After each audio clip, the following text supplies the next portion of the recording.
I can get your first and last name and correct spelling so I have it on tape, and that lets me set my audio levels too. Okay.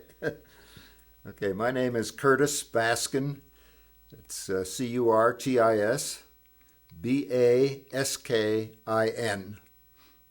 And do you go by Curtis or Kurt or? Both. Oh, just don't call me late for dinner. Yeah, amen. Now, which branch of the service did you end up in? Army. By choice? Yes. No. Well, no, not really.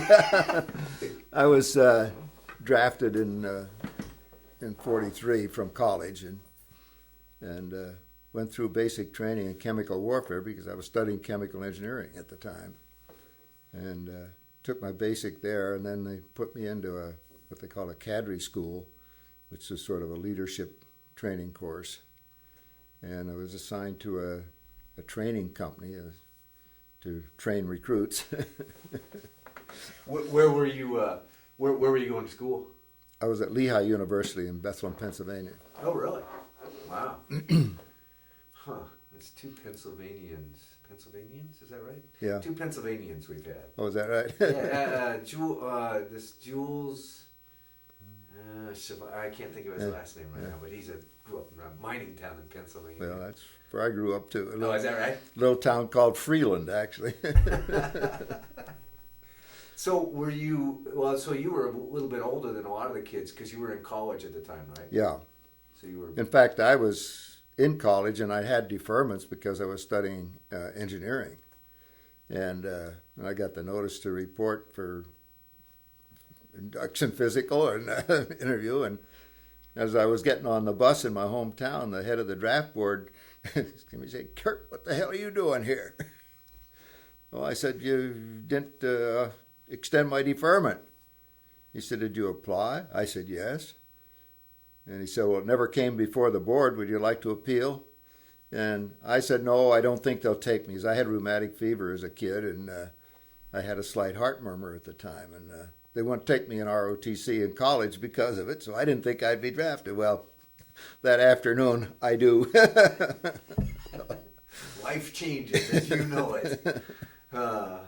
So I ended up at Camp Seibert, Alabama, in chemical warfare.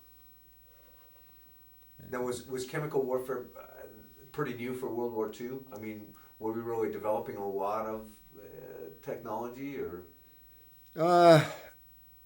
No, it was a carryover actually from World War I, with the mustard gas and that type of thing. And they had mustard gas and phosgene and there's a couple others, I forget what they were now. But our job was to train to handle them and to disperse them, by shells or fog machines or whatever.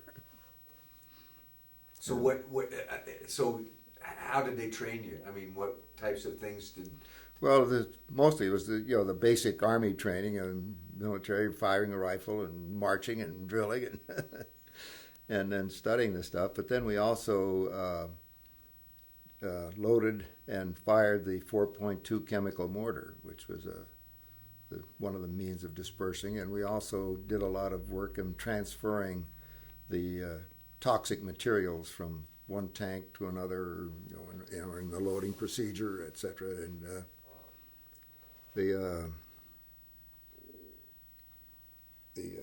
And also in decontamination routines for and how to use the proper clothing and gas masks and decontamination of vehicles and personnel. It's basic art training. So did they? I assume you didn't train with live stuff, or did you, or what did they use for? Well, they told us it was live, so I don't know. I can't say for sure.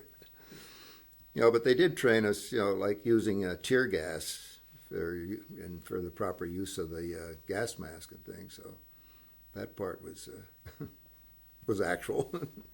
It's interesting because when you think of World War II, at least the first thing that jumps into my mind wasn't chemical warfare. I would think of Vietnam and some of Korea for that. But so in World War II, we were facing some pretty good chemical warfare also. Yeah, we were prepared for it, but as far as I can recall, I don't think it was ever used, at least not to any degree that became public anyway. But we were prepared. So how did you like boot camp? I didn't mind it at all. I got along pretty well, and the only thing is, I was inducted in August, early September, and went into Camp Cybert. I said, "Oh boy, going south for the winter from Pennsylvania," and I froze my butt off down there. Yeah, we were living in just tar paper shacks and 2 potbelly stoves, one at each end of the building. Did you?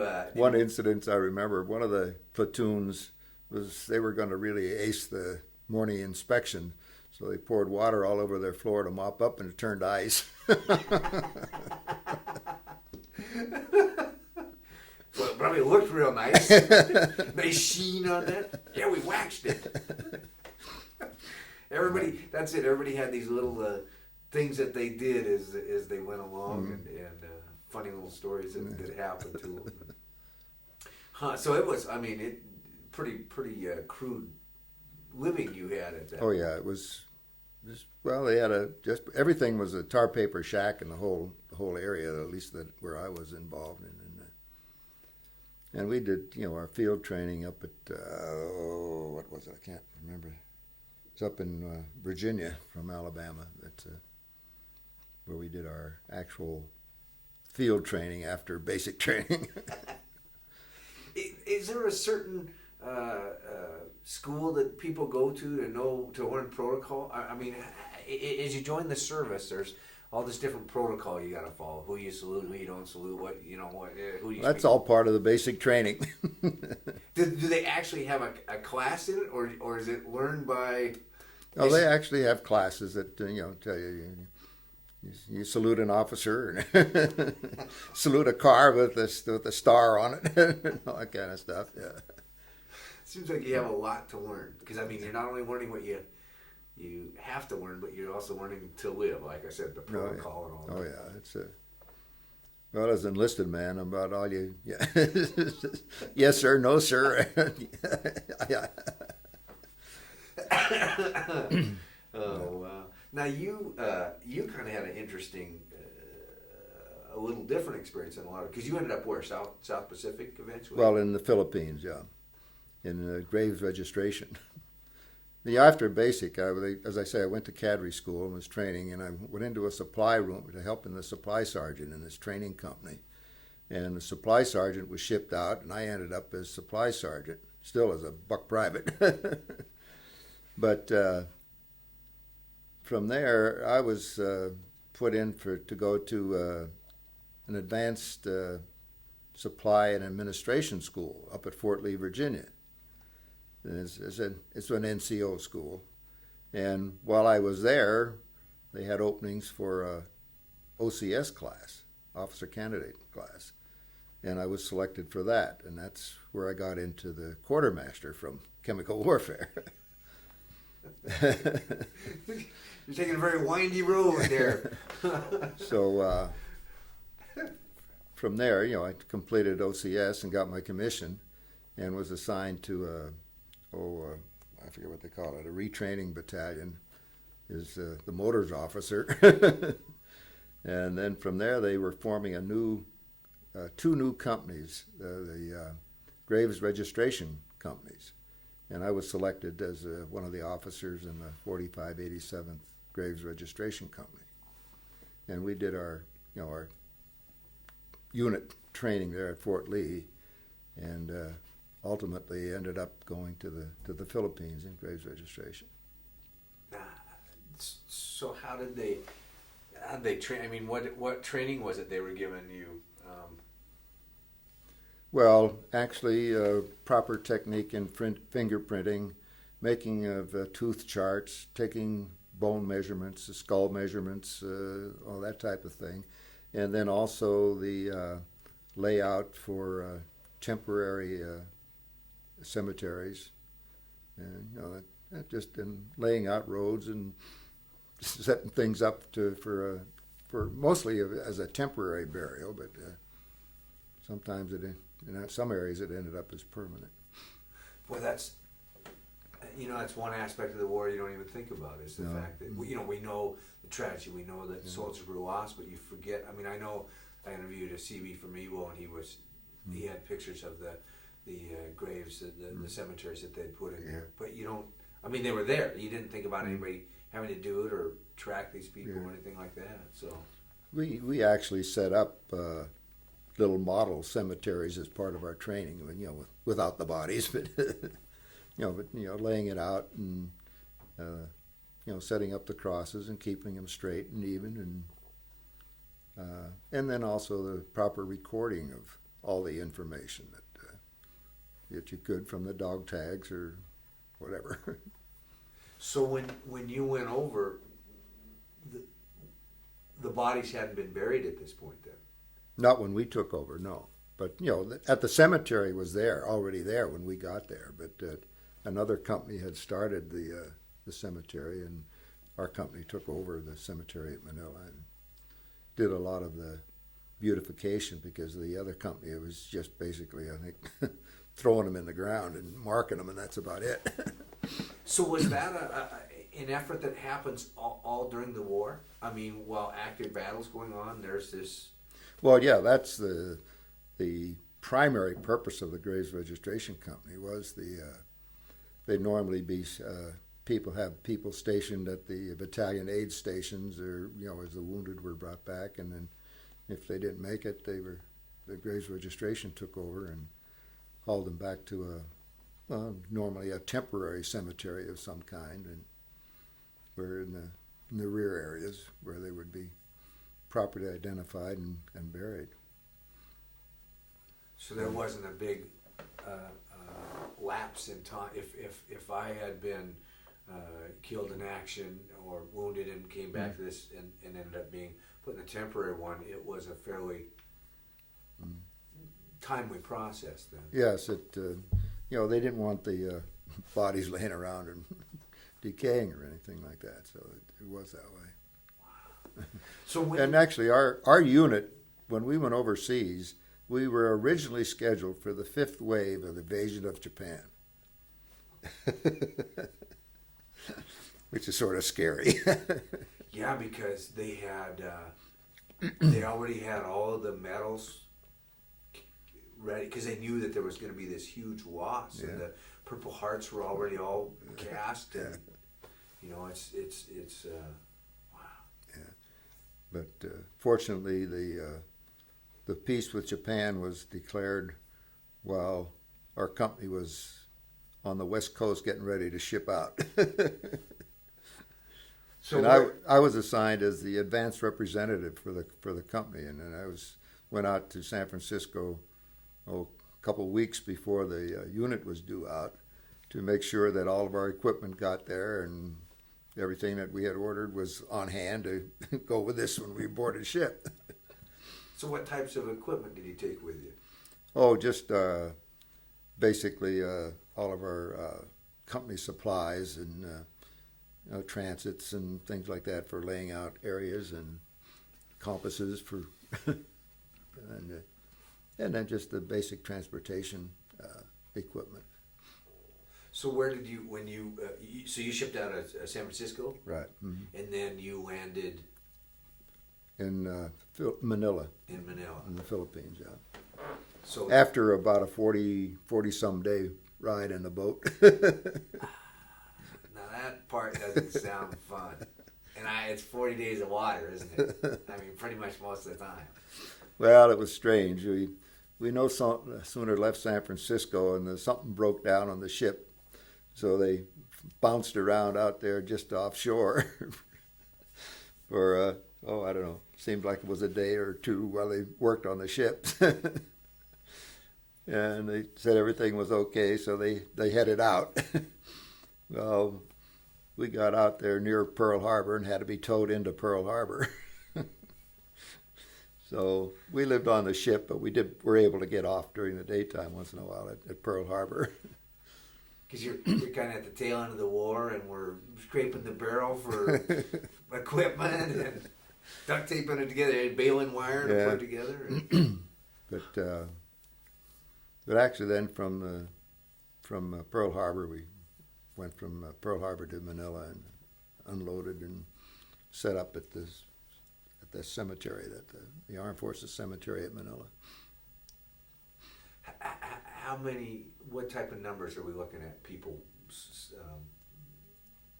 plots at the Manila where you were at, ballpark. Oh,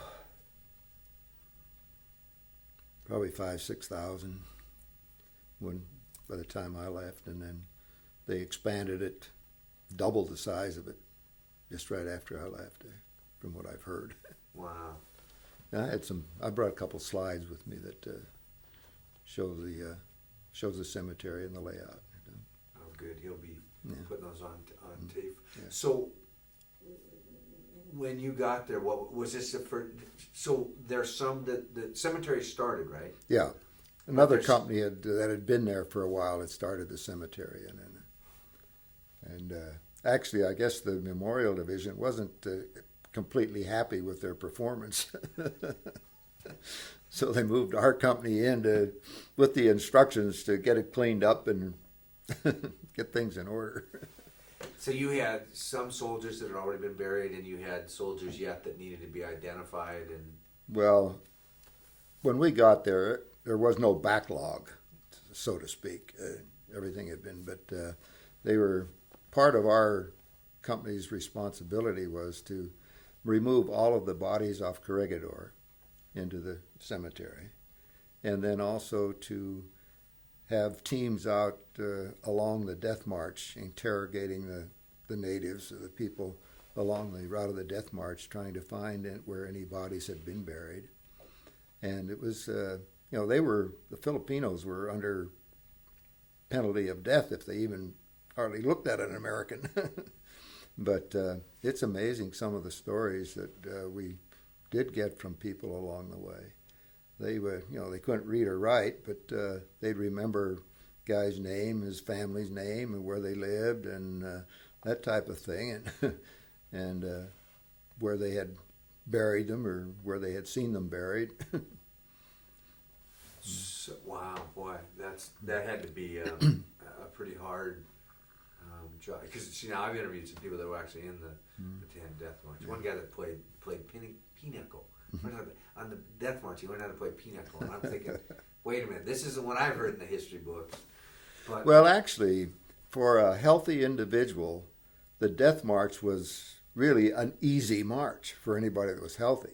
But the thing is, they were, just about all of them were half starved to death and suffering with malaria and dysentery and all that type of stuff. So that is the reason there were so many losses along the death march. The march itself, for a healthy individual, was a bag of easy. So you actually were out in the area where the march was then? Yes. Well, not me personally, but men from the company, and we had native interpreters that we had hired that spoke the language and knew the country to go out with us. And then we'd also get inquiries from the Air Force, the Army Air Force at that time, that a plane had thought to have crashed on Mount Huchiwachi or whatever, and we'd have to send teams out to try and see if there were any bodies or anything available if we could find the site, like that. So you would, if you found, you would, like a grave, you would exhume the body. Yeah, bring them back to the Central Cemetery at Manila. And go through an identification process. Yes, if they weren't identified, but by dog tags or something like that. So that was the main purpose of the dog tags, was for identification of the dead or the wounded. They couldn't tell you who they were. Were the dog tags usually left with the people, or most of the time, yes. Mm-hmm. So that made it a lot easier. Yeah. Did you also have to then still do dental, or you just went by the dog tags, and if the dog tags were there, that was... If the dog tags were there, that was normally considered enough. But if there was any doubt, then we did dental charts and skull measurements and bone measurements, etc. And one particular incident was that we had an inquiry, I think it was the then Secretary of the Navy, I think Patterson or something, I think it was at the time. And he was looking for the whereabouts of a nephew by the name of Lieutenant Handy. And we checked our records and we found 4 Lieutenant Handys. Same serial number, same unit, and the whole works. So we disinterred all 4 bodies. And there again, took very detailed tooth charts and bone measurements, skull measurements, and pictures, etc., and sent them all back to Washington. And just before I left the Philippines, we got a notification that one of them was Lieutenant Handy. And the other 3 were identified as enlisted men in his platoon that he had given parts of identification to hopefully get better treatment as officers than as enlisted men when they were taken prisoners. Oh, wow. So that had been on oh, okay. Wow. So they were all actually identified as Lieutenant Handy from parts of his identification. Gosh, what a gesture to do. I mean, to help his soldiers get the a little extra protection maybe out there. Yeah. Huh. Boy, so it's a pretty intricate process you had to go through. I mean, it's a real little sleuthing that you had to go through a lot of times. Too. Yeah. And then we had 2 U.S. civilian personnel that had been in the Philippines before the war and actually had been interred at Santa Tomas, the Santa Tomas prison camp around Manila. And they had both spent most of the time during the war in Santa Tomas. But they had worked for the military prior to the war. And in fact, they had both worked for the memorial service that at that time was, what was it, Fort McDonald, I think was the name of it. And they had a small cemetery there also. And I understand now that this big cemetery that we built is now called Fort McDonald Cemetery.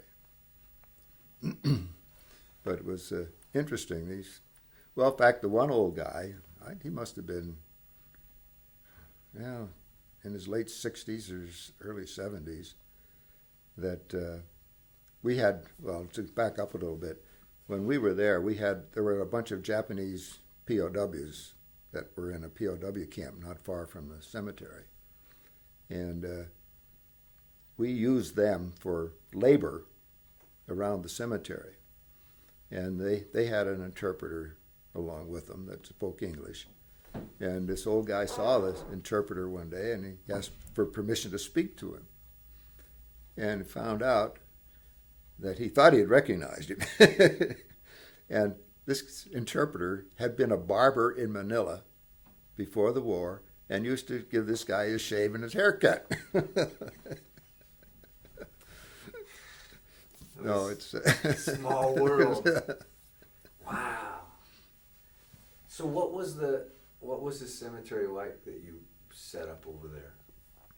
Well, it was basically a relatively flat area, and we just laid it out, with a road down through the center and set up sections for easier identification of where things were, and lined up, built and lined up all the wooden crosses, which you'll see in the slides that I have, and just kept things beautiful, and of course kept all the records of who was buried where.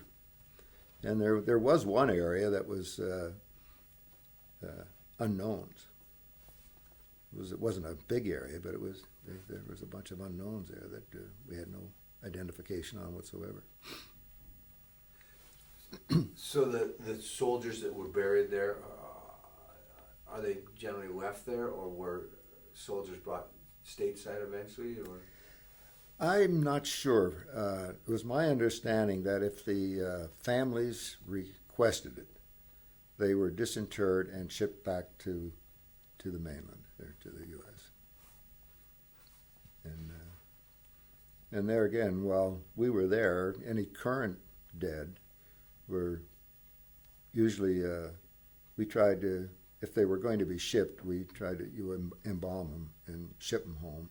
Others were just buried right there, Because I said it's a part of war you don't think don't want about. to think about, but it's Because that's it, identifying them, keeping track of them, and then making sure it's the real person that is actually in the grave. yeah. Wow.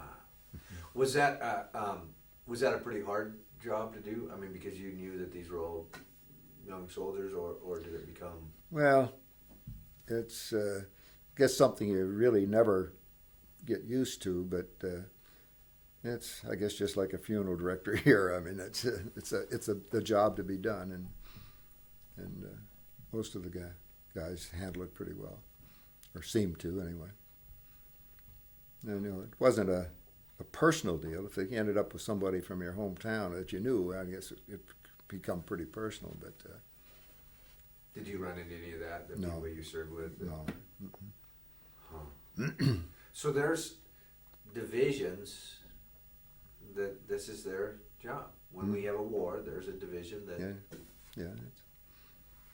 The graves registration companies are strictly a wartime unit. I mean, they don't exist during peacetime. Thank goodness. Yeah. And I don't know what the situation is like in Bosnia and those areas right now where there are casualties, but they must have some. Maybe the medical personnel are handling that aspect of it. Because see, that's why I was surprised when I saw the cemetery at Iwo Jima, because I didn't even think about that. Mm-hmm. Because you always see nowadays, you see the casket coming and the flags draped, Yeah. and here the family meets them at usually Andrews Air Force Base, Yeah. and it's one person. Yeah. But thinking of tens of thousands of people all over South Pacific and Europe and so you ended up just kind of happenstance Yeah. into that, from chemical training over into. So how long did you spend over there? Just a little over a year, actually. I got there in September and I was shipped back home in October, so it was just a little over a year. And what did you do after your time over there? Did you stay in the service, or you? No, I got out of the service and signed up for the reserve, and I went back to college and ultimately got my degree in chemical engineering. Didn't become a mortician? No. Almost. Because I had a relative that was in the business and wanted me to come in with him. You had all this knowledge now and all this experience. And, wow. But then I was recalled for Korea also. Oh, you did the dual duty. Yeah. Wow. Did you, when you were over there, did you, in that year, have time to be able to see the area at all, or were you pretty much? Oh, I saw quite a bit of Luzon, which is the main island, Manila, and went up into what they call the summer capital of the Manila, up at Baguio, which was the military taken over as a restaurant recreation area. And I had a nice golf course, a nice clubhouse, and I was able to get up there for a couple of days. But and then Clark Air Force Base, we normally had runs to Clark Air Force Base to pick up dead from there too and bring them back to the cemetery. So was it just a devastated area, or? Well, at that time it was very devastated. There wasn't very many buildings left in downtown Manila that were whole. Wow. Oh, Are you glad you came in on the tail end of it rather than in the early stages? oh yes. Did it give you did you get a reality of war? I mean, seeing buildings and things like that, or was it still because you weren't there when it happened? Well, it gives you a little bit of insight as to the damage and the devastation of war, but not having actually experienced it, it's not the same. So in that respect, I didn't have any of the. Well, one incident though, we had a platoon that was removing all the American dead from Corregidor and bringing them back to Manila. And one afternoon, they were coming back from a work party where they had been disinterring the bodies and preparing them to ship back to Manila. And here comes a whole group of Japanese walking down the trail towards them. And what's going on? Because the infantry had declared the island of Corregidor clear of all Japanese. And it was about 30 or 40 Japanese that actually surrendered to our platoon. They weren't carrying weapons or anything, they just surrendered. And our guys were armed with 45s, but I doubt if there was 5 rounds of ammunition in the whole bunch. Armed or not, they were still Japanese in uniform coming at you. Yeah. You know? So, I think that's shortchanging time. Yeah. But anyway, then they took him back in and turned him over to the infantry. And I guess the next day or two, the infantry and a couple of our guys were taken back up into the hills by the Japanese where they'd been hiding out. And they had supplies and equipment and everything. They said it had all laid out like a full field inspection. Just perfect. That's amazing. But they had seen, read the pamphlets and everything that had been dropped and didn't hear any action. I guess decided it was all over, might as well surrender. But they had, rifles and ammunition and the whole works. So, no, that's interesting because the war's over and they surrender. So are they prisoners at that time, or are they just set free at that time? Well, as far as I know, they were still prisoners, considered Japanese prisoners of war. Because you always hear these stories about the islands and the tunnels and everything like that, and people that 10 years later came out of a tunnel still thinking the war was on. And, wow, that'd be a little eye opener coming at you. So, where were you when you heard the bomb had been dropped? Were you just getting ready to leave, or? I was actually up at Camp Stoneman in Pittsburgh, California. Well, no, not when the bomb had dropped, but actually when Japan declared peace with the U.S. I was at Camp Stoneman and making final arrangements for the arrival of our company from, and it was interesting. The camp commander restricted everybody to the base. He said, nobody leaves the base. And we were on a bus from the Presidio with a civilian driver, fortunately. So we had to go up and spoke to the camp commander to get permission to go back on the bus to San Francisco. And he was very reluctant. He said, boy, don't you get off that bus until you get to the Presidio. Was he afraid you guys were going to go out and celebrate, or? I guess so. AWOL or what? Huh. But anyway, I'll tell you that San Francisco, that first night when they announced the peace with Japan, everybody was happy and drinks were free and every woman on the street gave you a big hug or anything if you were in uniform and all that kind of stuff. But the second night, it really got nasty because everybody, I think, was hanging with a hangover. And yeah, we were out at the Presidio, that next day doing business, and we came back into the hotel. We were staying at the St. Francis Hotel. Man, we could tell it was getting nasty, so we just hightailed it for the hotel and stayed there. So that quick? I mean, one night of celebration, yeah. And yeah. The next night there was, they were busting store windows and turning cars over, and real vandalism type things. So I guess some things never change. Yeah. So you must have been, because like you said, you were heading over into Japan. Mm-hmm. So that must have been a relief, or did you realize what you were really headed into before the bomb? Well, we didn't know because the orders were sealed, and we just had a copy of them, not to be opened, till we were on board the ship, actually. But the orders were for the fifth wave into Japan, for the invasion of Japan. So it was pretty well organized by that time. So did the attitude in the military change real quick? I mean, now we've signed the treaty, and was it kind of like at ease, or it just you moved ahead with business? Well, for us, it was just moving ahead with business.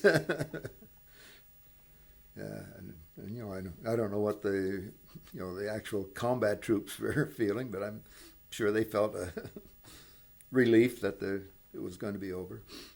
So the ship that you were going over, was that pretty much all new people, or were there some war experienced soldiers in there? No, I think it was pretty much new people. There may have been some transfers from the European theater, but you sort of stuck with your own company group, so you pretty much a green group of kids going over, and that's wow. So are you glad of your service? I mean, are you glad that that's where you ended up? And I have no regrets about being in the service. I think it was a good experience, and I got to go a lot of places I wouldn't have been able to go. I stayed in the reserve, and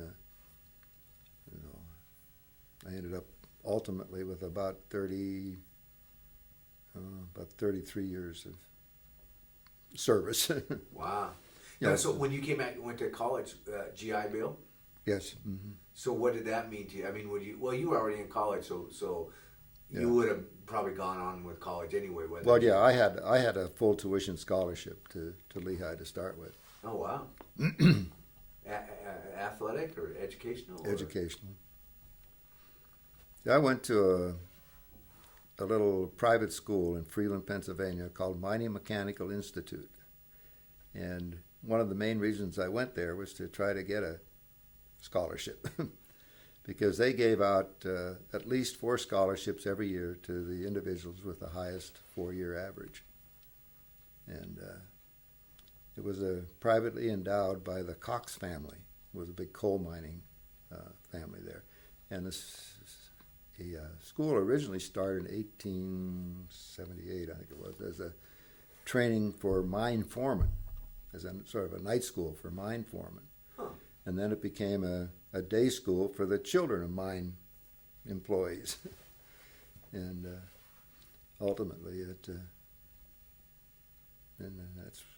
and they had, as I say, it was heavily endowed. And my tuition was $4 a month, which I worked for at the school to, cleaning the hallways and the blackboards and the labs and all that kind of stuff. So it was a full mining town that you grew up in. Yeah. Mm-hmm. Now the Depression is ended, and did you sense any of that? I mean, coming kind of the tail end of it with World War starting, it's picked up some. But do you remember facing the Depression in that era, or? As a kid, I don't remember too much about it because my dad, fortunately, was working most of the time. He was off for a lot of the time, but he did a lot of home remodeling he was a machinist, but he did some home remodeling during that period of time to supplement it. So he was a machinist, did a lot of work for the mine companies. Lehigh Valley Coal Company and Drifton, Pennsylvania. It was a great. I don't know if you've seen. What is it? October Sun. It's about the kid that went on to NASA. It's from a mining town there somewhere. But part of it is his dad works in the mine and has no interest in being in rockets, and he meets the machinist who turns him a thing and keeps turning him stuff. Well, his dad finally catches a guy who happens to be a black guy and fires him, and so that it's a great story if you ever book or movie. But wow. So did a lot of the kids that you'd gone to high school with and stuff? Is it a big town where you grew up, or small? Pretty small town. Pretty small town. I think the total population was around 7,000, which is relatively small. Right? So did a lot of the kids that you knew and grew up with end up going off to war, or? Oh yeah, just almost all of them. Yeah, and I lost a few, but most of the guys came home from their hometown, which was pretty lucky. Was it a pretty patriotic city? I think so, yeah. It was actually quite a diverse population as far as European nationalities. A lot of Italian and Yugoslavs and Hungarian and Polish. There was very few, if any, blacks. I only remember one black family that came to our church, but they didn't live in town. They lived out someplace. But I guess that was the only blacks I have ever met until I got in the service, or I guess got away to college actually. Well, and you were so far away from the coast that probably the idea of Pearl Harbor and the Japanese attacking was, Yeah, I was worlds away. I can remember I was sitting at my desk studying on Sunday afternoon when I heard it on the radio. Did you realize it was a part of history at the time, or is it just like things happen to us today? And Yeah, just like things happen to us today. I mean, it was they bombed Pearl Harbor. Well, we knew we were going to go to war, that's for sure. But wow. Well, and I guess at the time, a lot of people, young men, went down and signed up immediately for the service. But and the draft, I guess, was already in effect because